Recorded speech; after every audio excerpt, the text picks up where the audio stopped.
हरे कृष्णा। आप सभी का दिन शुभ और मंगलमय हो।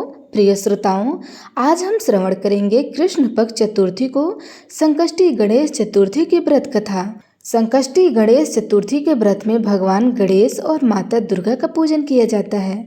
इसलिए चंद्रोदय के समय भगवान गणेश का पूजन विधि विधान के साथ पूजन करके चंद्रमा को अर्घ देकर व्रत को पूर्ण किया जाता है। और जो भी भक्त सच्ची श्रद्धा के साथ संकष्टी गणेश चतुर्थी का व्रत करते हैं तथा कथा का श्रवण करते हैं, उन्हें सभी प्रकार के सुख और समृद्धि की प्राप्ति होती है।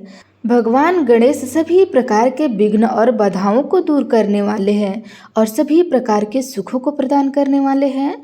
कोई भी शुभ कार्य या मंगल कार्य में सबसे पहले भगवान गणेश की पूजा किया जाता है।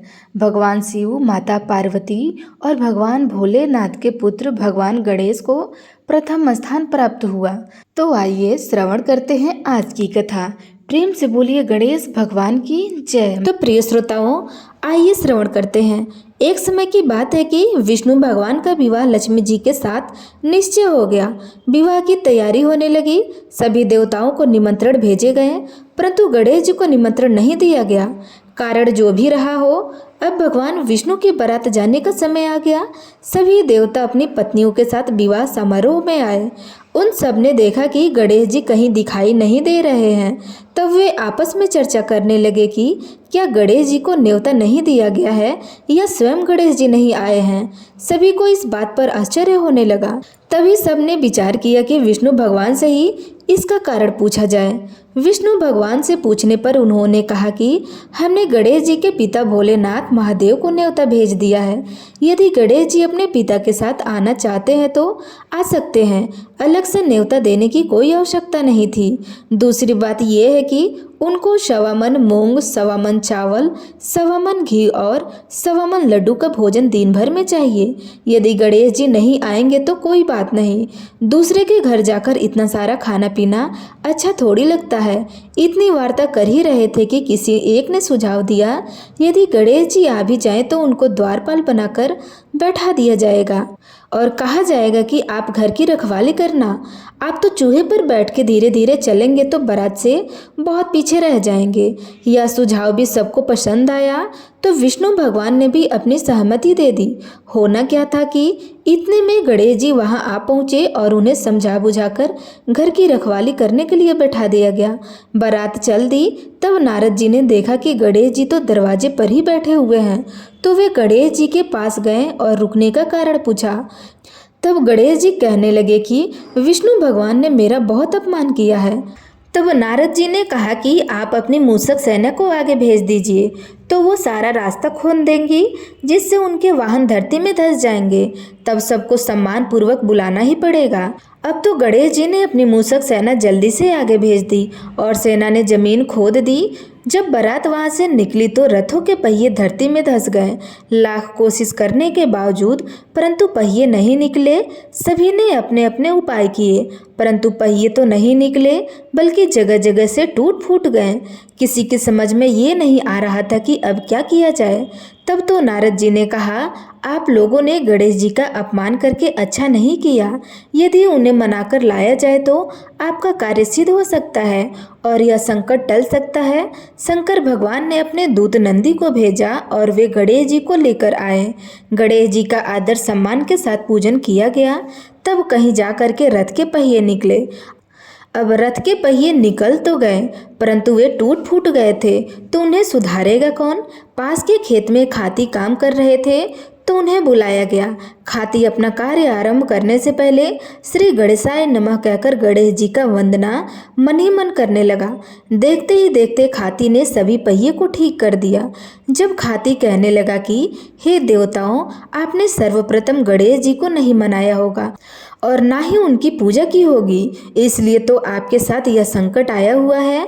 हम तो मूर्ख अज्ञानी हैं, फिर भी पहले गणेश जी को पूजते हैं, उनका ध्यान करते हैं। आप लोग तो देवतागण हैं, फिर भी आप गणेश जी को कैसे भूल गए।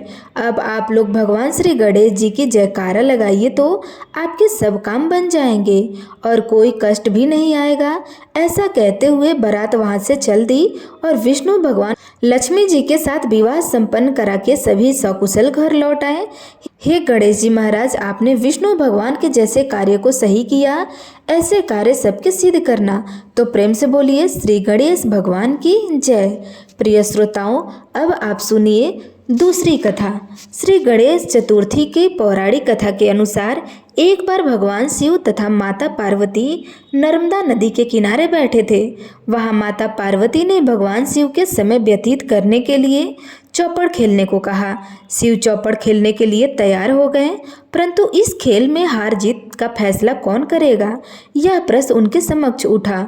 तो भगवान शिव ने कुछ तिनके एकत्रित करके उसका एक पुतला बनाकर उसकी प्राण प्रतिष्ठा कर दी और पुतले से कहा, बेटा, हम चौपड़ खेलना चाहते हैं, परंतु हमारी हार जीत का फैसला करने वाला यहाँ पे कोई नहीं है, इसलिए तुम बताना कि हम दोनों में से कौन हारा और कौन जीता।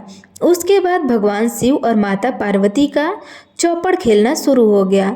यह खेल 3 बार खेला गया और संयोग से तीनों बार माता पार्वती ही जीत गईं। खेल समाप्त होने के बाद बालक से हार जीत का फैसला करने के लिए कहा गया, तो उस बालक ने महादेव जी को विजयी बताया। यह सुनकर माता पार्वती क्रोधित हो गई और क्रोध में उन्होंने बालक को लंगड़ा होने, कीचड़ में पड़े रहने का श्राप दे दिया। बालक ने माता पार्वती से माफ़ी मांगी और कहा कि यह मुझसे अज्ञानवश ऐसा हुआ है, मैंने किसी द्वेष भाव में आकर ऐसा नहीं किया। बालक द्वारा क्षमा मांगने पर माता ने कहा, यहाँ गणेश पूजन के लिए नाग कन्याएं आएंगी, उनके कहे अनुसार तुम गणेश व्रत करो, ऐसा करने से तुम मुझे प्राप्त करोगे। यह कहकर के माता पार्वती शिव जी के साथ कैलाश पर्वत पर चली गई। 1 वर्ष के बाद उस स्थान पर नाग कन्याएं आई। तब नाग कन्याओं से श्री गणेश के व्रत की विधि मालूम करने पर उस बालक ने 21 दिन लगातार गणेश जी का व्रत किया। बालक की श्रद्धा से गणेश जी प्रसन्न हो गए और उन्होंने बालक को मनोवांछित फल मांगने के लिए कहा। उस पर उस बालक ने कहा, हे विनायक, मुझ में इतनी शक्ति दीजिए कि मैं अपने पैरों से चलकर अपने माता पिता के साथ कैलाश पर्वत पर पहुंच सकूं और वे यह देखकर प्रसन्न हो जाएं। तब बालक को वरदान देकर श्री गणेश अंतर्ध्यान हो गए। इसके बाद वह बालक कैलाश पर्वत पर पहुंच गया और कैलाश पर्वत पर पहुंचते ही अपनी कथा उसने भगवान शिव को सुनाई। चौपड़ वाले दिन से माता पार्वती शिव से विमुख हो गई थी, अतः देवी के रुष्ट होने पर भगवान शिव ने भी बालक को बताए अनुसार 21 दिनों तक श्री गणेश जी का व्रत किया। इस व्रत के प्रभाव से माता पार्वती के मन में भगवान शिव के लिए जो नाराजगी थी वह समाप्त हो गई। तब यह व्रत विधि भगवान शंकर ने माता पार्वती को बताई। यह सुनकर माता पार्वती के मन में भी अपने पुत्र कार्तिकेय से मिलने की इच्छा जागृत हुई। तब माता पार्वती ने भी 21 दिन तक श्री गणेश जी का व्रत किया तथा दुर्वा फूल और लड्डुओं से गणेश जी का पूजन अर्चन किया। व्रत के 21वें दिन कार्तिकेय स्वयं माता पार्वती से आ मिले। उस दिन से श्री गणेश चतुर्थी का यह व्रत समस्त मनोकामनाओं की पूर्ति करने वाला व्रत माना जाता है। इस व्रत को करने से मनुष्य के सारे कष्ट दूर होकर मनुष्य को समस्त सुख सुविधाएं प्राप्त होती है। तो प्रेम से बोलिए गणेश भगवान की जय, माता पार्वती की जय। प्रिय श्रोताओं, अब आइए सुनते हैं गणेश चतुर्थी की तीसरी कथा। पौराणिक कथा के अनुसार एक बार देवता कई विपदाओं से घिरे हुए थे। तब वह मदद मांगने के लिए भगवान शंकर जी के पास गए। उस समय शिव के साथ कार्तिकेय तथा गणेश जी भी वहां बैठे थे। देवताओं की बात सुनकर शिव जी ने कार्तिकेय व गणेश जी से पूछा कि तुम में से कौन देवताओं को कष्ट का निवारण कर सकता है। तब कार्तिकेय व गणेश जी दोनों ने ही स्वयं को इस कार्य के लिए सक्षम बताया। इस पर भगवान शिव ने दोनों की परीक्षा लेते हुए कहा कि तुम दोनों में से सबसे पहले पृथ्वी की परिक्रमा करके आएगा वही देवताओं की मदद करने जाएगा। तब भगवान शिव ने मुख से यह वचन सुनते ही कार्तिकेय अपने वाहन मोर पर बैठकर पृथ्वी की परिक्रमा करने के लिए निकल गए। परंतु गणेश जी सोच में पड़ गए कि वह चूहे के ऊपर चढ़कर सारी पृथ्वी की परिक्रमा कैसे करेंगे। यदि चूहे पे बैठ के परिक्रमा करेंगे तो वो बहुत पीछे रह जाएंगे और बहुत ज़्यादा समय भी लग जाएगा। तभी उन्हें एक उपाय सूझा। गणेश भगवान अपने स्थान से उठे और अपने माता पिता की 7 बार परिक्रमा करके वापस बैठ गए। परिक्रमा करके लौटने पर कार्तिकेय स्वयं को विजेता बताने लगे। तब शिव जी ने श्री गणेश जी से पृथ्वी की परिक्रमा ना करने का कारण पूछा। तब गणेश जी कहते हैं, माता पिता के चरणों में ही समस्त लोक है। यह सुनकर भगवान शिव ने गणेश जी को देवताओं के संकट दूर करने की आज्ञा दी। इस प्रकार भगवान शिव ने गणेश जी को ये आशीर्वाद दिया कि गणेश चतुर्थी के दिन जो तुम्हारा पूजन करेगा और रात्रि में चंद्रमा को अर्घ देगा, उसके तीनों ताप यानी कि दैहिक ताप, दैविक ताप तथा भौतिक ताप दूर होंगे। इस व्रत को करने से व्रतधारी के सभी तरह के दुख दूर होंगे और उसे जीवन के भौतिक सुखों की प्राप्ति होगी। चारों तरफ से मनुष्य की सुख समृद्धि बढ़ेगी, पुत्र पौत्र आदि धन ऐश्वर्य की कमी नहीं रहेगी। तो प्रेम से बोलिए गणेश भगवान की जय, माता पार्वती की जय। प्रिय श्रोताओं, अब आप सुनिए गणेश चतुर्थी की चौथी कथा। एक समय की बात है, राजा हरिश्चंद्र के राज्य में एक कुम्हार रहता था। वह मिट्टी के बर्तन बनाता, लेकिन वे कच्चे रह जाते थे। एक पुजारी की सलाह पर उसने एक समस्या को दूर करने के लिए एक छोटे बालक को मिट्टी के बर्तन के साथ आवा में डाल दिया। उस दिन गणेश चतुर्थी का दिन था। उस बच्चे की माँ अपने बेटे के लिए परेशान थी। उसने गणेश जी से बेटे की कुशलता की प्रार्थना की। दूसरे दिन जब कुम्हार ने सुबह उठकर देखा तो आवा में उसके बर्तन तो पक गए थे, लेकिन बच्चों का बाल बाका भी नहीं हुआ था। वह डर गया और राजा के दरबार में जाकर सारी घटना बताई। इसके बाद राजा ने उस बच्चे को उसकी माँ को बुलवाया तो माँ ने सभी तरह के विघ्न को दूर करने वाली गणेश चतुर्थी का वर्णन किया। इस घटना के बाद से महिलाएं संतान परिवार के सौभाग्य के लिए गणेश चतुर्थी का व्रत करने लगी। तो प्रेम से बोलिए गणेश भगवान की जय, माता पार्वती की जय। श्रोताओं, अब आप सुनिए गणेश चतुर्थी की 5वीं कथा। प्राचीन समय की बात है, माता पार्वती जी ने स्नान करते समय अपने शरीर के उपटन से एक बालक की प्रतिमा बनाई। उस प्रतिमा में उन्होंने प्राण फूंक दिए और वह बालक जीवित हो उठा। वही बालक गणेश कहलाया। माता पार्वती ने उससे कहा, पुत्र, जब तक मैं स्नान करके वापस न आ जाऊं, तुम द्वार पर पहरा देना, किसी को भी अंदर आने मत देना। गणेश जी ने आज्ञा मानकर द्वार पर पहरा देना शुरू कर दिया। इसी बीच में भगवान शंकर वहां पर आए और भीतर जाने लगे।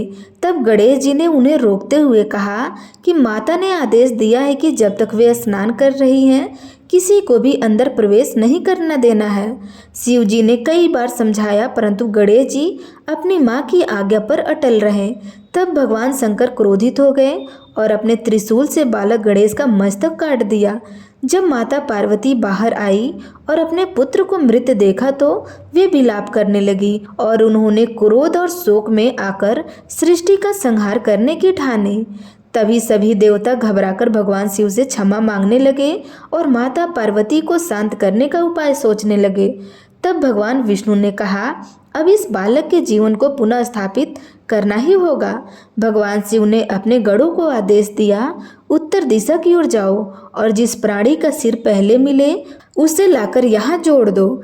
उनके गढ़ उत्तर दिशा की ओर गए और उन्हें सबसे पहले एक विशालकाय हाथी का सिर मिला। वे उसे लेकर के लौट आए। भगवान शिव ने हाथी का सिर गणेश जी के शरीर पर जोड़ दिया और अपने दिव्य वरदान से उन्हें जीवित कर दिया। तब माता पार्वती अपने पुत्र को पुनः जीवित देखकर प्रसन्न हो गई। सभी देवताओं ने उनका पूजन किया और आशीर्वाद भी दिया। भगवान शंकर ने गणेश जी को आशीर्वाद देते हुए कहा कि हे पुत्र, आज से तुम्हारा नाम गणेश होगा। तुम समस्त गणों के अधिपति और प्रथम पूज्य देवता बनोगे। संसार में कोई भी शुभ कार्य आरंभ करने से पहले तुम्हारी ही पूजा होगी। जो भी भक्त भाद्रपद शुक्ल चतुर्थी को श्रद्धा भक्ति से तुम्हारी पूजा करेगा, उसकी सभी बाधाएं दूर होगी और उसके घर में सुख समृद्धि का वास भी होगा। इसी कारण से गणेश चतुर्थी का पर्व पूरे भारतवर्ष में बड़े उत्साह और श्रद्धा से मनाया जाने लगा। तो प्रेम से बोलिए गणेश भगवान की जय, माता पार्वती की जय। प्रिय श्रोताओं, अब आप सुनिए गणेश चतुर्थी की 6वीं कथा। एक बार भाद्रपद शुक्ल चतुर्थी के दिन भगवान श्री गणेश जी का जन्मोत्सव मनाया जा रहा था। चारों ओर आनंद और उत्साह का वातावरण था। भक्तगण प्रसाद चढ़ा रहे थे और गणेश जी को लड्डुओं का भोग लगाया जा रहा था। गणेश जी का प्रिय भोग मोदक और लड्डू है। भक्तों ने अनेकों थाल भरकर लड्डुओं का भोग लगाया। गणेश जी ने प्रसन्न होकर उस लड्डुओं का भरपूर आनंद लिया। लड्डू खाकर गणेश जी जब अपने वाहन मूषक यानी चूहा पर बैठकर चलने लगे तो रात का समय हो चुका था। आकाश में चंद्रमा अपनी पूर्ण शोभा से चमक रहा था। लड्डुओं से बहुत भारी हो चुका था। अचानक मार्ग में एक सांप आ गया। मूषक उसे देखकर भयभीत हो उठे और हड़बड़ाकर भागने लगे। गणेश जी का संतुलन बिगड़ा और वे भूमि पर गिर पड़े। गिरते ही उनके पेट से सारे लड्डू चारों ओर। गणेश जी ने क्रोध में उस सांप को पकड़ लिया और उसे अपने पेट पर लपेटकर बांध लिया ताकि पेट फिर से मजबूत रहे। यह दृश्य देखकर चंद्रमा अपनी हंसी रोक न सके।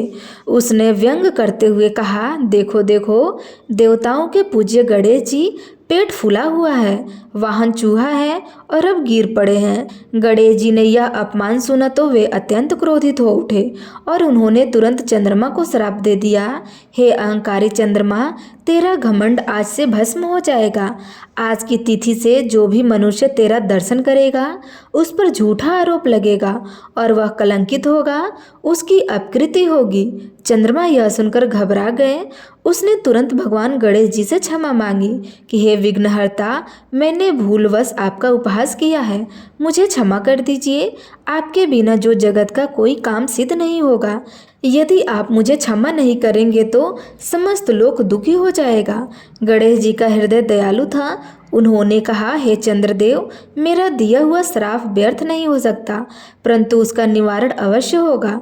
भाद्रपद शुक्ल चतुर्थी के दिन जो भी मेरा पूजन, व्रत और कथा श्रवण करेगा और सिंधु राज स्तोत्र का पाठ करेगा, उसे चंद्रमा के दर्शन से दोष नहीं लगेगा, उसका कलंक मिट जाएगा और उसे पाप का फल भी नहीं मिलेगा। तब से गणेश चतुर्थी के दिन व्रत, पूजन और कथा श्रवण का विधान है।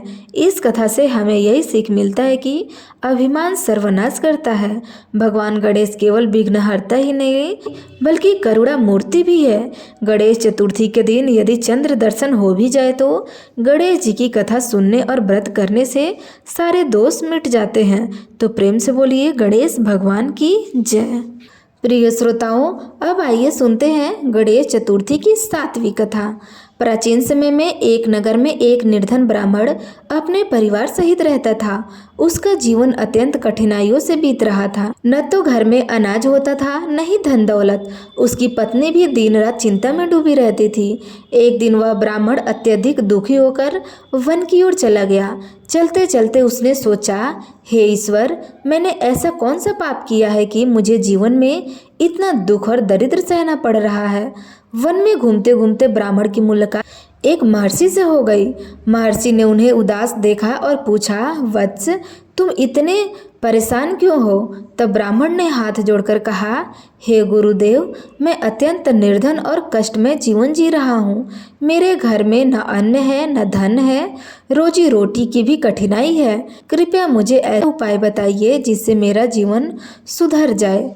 महर्षि ने मुस्कुराते हुए कहा, वत्स, यदि तुम अपने जीवन की दरिद्रता और दुख दूर करना चाहते हो तो भाद्रपद शुक्ल चतुर्थी के दिन भगवान गणेश का व्रत और पूजन करो। सच्चे मन से गणेश जी की आराधना करने से तुम्हारे जीवन के सभी विघ्न दूर हो जाएंगे और घर में सुख समृद्धि का वास भी होगा। ब्राह्मण ने महर्षि की आज्ञा मान ली। निर्धन ब्राह्मण अगले दिन घर आया और अपनी पत्नी को सारी बातें बताई। तब पत्नी बोली, यदि यही हमारे कष्टों का निवारण है तो हम अवश्य करेंगे। भले ही हमारे पास धन न हो, हम सच्चे मन से गणेश जी का व्रत करेंगे। दोनों ने मिलकर भाद्रपद शुक्ल चतुर्थी का व्रत किया। घर को खूब साफ सुथरा करके गणेश जी की प्रतिमा स्थापित की और धूप, दीप, पुष्प और तिल से पूजन किया। यद्यपि उनके पास भोग के लिए बहुत कुछ नहीं था, पर उन्होंने सच्चे मन से गणेश जी को गुड़ और दूर्वा अर्पित की। गणेश जी भक्तों के सच्चे भाव से शीघ्र प्रसन्न हो जाते हैं। ब्राह्मण दंपति की श्रद्धा और भक्ति देखकर गणेश जी अत्यंत प्रसन्न हुए। उसी रात स्वप्न में गणेश जी प्रकट हुए और बोले, वत्स, तुम्हारी भक्ति और निष्ठा से मैं बहुत प्रसन्न हूँ। कल प्रातःकाल तुम नगर के राजा के पास जाओ, वह तुम्हें आदर और सम्मान के साथ बुलाएंगे और उचित दक्षिणा भी देंगे। अगले दिन जब ब्राह्मण राजा के द्वार पहुंचा तो राजा ने उसे देखकर कहा, हे ब्राह्मण देव, आज मेरे मन में अचानक प्रेरणा हुई कि मैं किसी ब्राह्मण को दान करूं। आओ, तुम्हें भरपूर धन, वस्त्र और अन्य दान करता हूं। राजा ने उसे बहुत सारा धन, अनाज, वस्त्र और घर रहने के लिए दे दिया। ब्राह्मण का परिवार दरिद्रता से मुक्त हो गया। अब उनके घर में अन्न धन की कमी नहीं रही। उसने यह सब गणेश जी की कृपा माना। अब वह जीवन भर प्रत्येक गणेश चतुर्थी के दिन व्रत और पूजन करता रहा। गणेश भगवान भक्ति और निष्ठा से शीघ्र प्रसन्न हो जाते हैं। सच्चे मन से किया गया व्रत और पूजन निर्धनता और दुख को दूर करता है। गणेश जी केवल विघ्नहर्ता ही नहीं बल्कि सुख, संपत्ति और समृद्धि देने वाले देवता हैं।